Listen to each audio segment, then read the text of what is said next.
देखो अब एक कॉन्सेप्ट आता है स्लोप और ग्रेडियंट ऑफ लाइन। देखो ध्यान दो, जैसे मान लीजिए अगर मैं एक्स एक्सिस लेता हूं और वाई एक्सिस लेता हूं, ठीक है।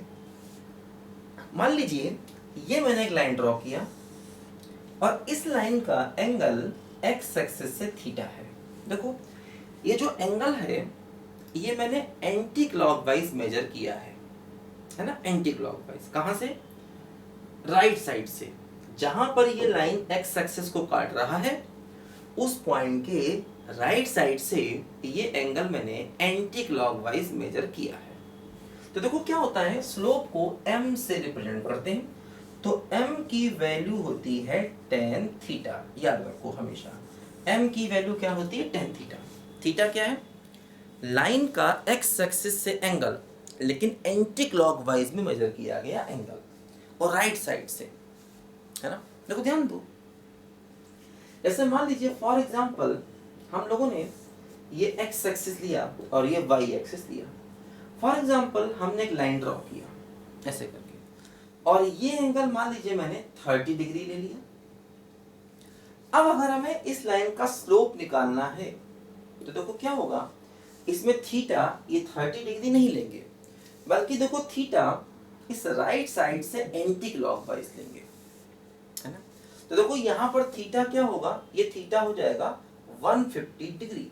तो देखो m हो जाएगा यहाँ पर tan थीटा, मतलब tan 150 डिग्री।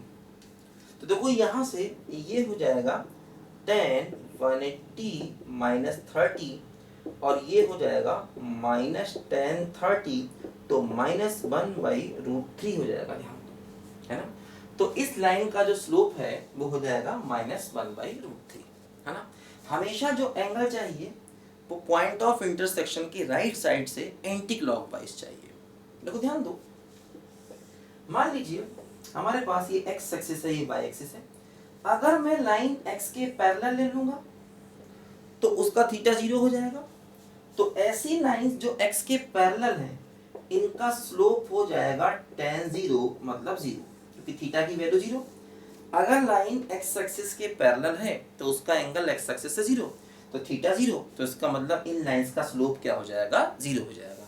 तो अगर लाइंस x एक्सिस के पैरेलल होंगी, अगर लाइंस x एक्सिस के पैरेलल होंगी तो उनका स्लोप 0 हो जाएगा, ठीक है।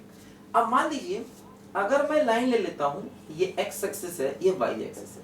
मान लो मैंने ये लाइन ले लिया। अब देखो ये लाइन x एक्सिस के परपेंडिकुलर है, तो अगर लाइन x एक्सिस के परपेंडिकुलर है तो यहाँ पर देखो थीटा हो जाएगा 90, तो देखो स्लोप क्या हो जाएगा, tan 90 डिग्री, यानी कि अनडिफाइंड। ऐसे केस में देखो हमारा स्लोप हो जाएगा अनडिफाइंड, है ना।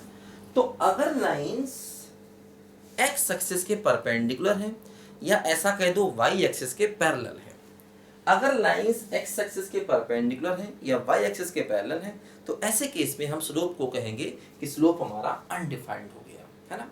तो ये स्लोप का कॉन्सेप्ट लाइंस के केस में बहुत ही इंपॉर्टेंट होता है, ध्यान रखना, ठीक है। लिखो जरा पहले इसको।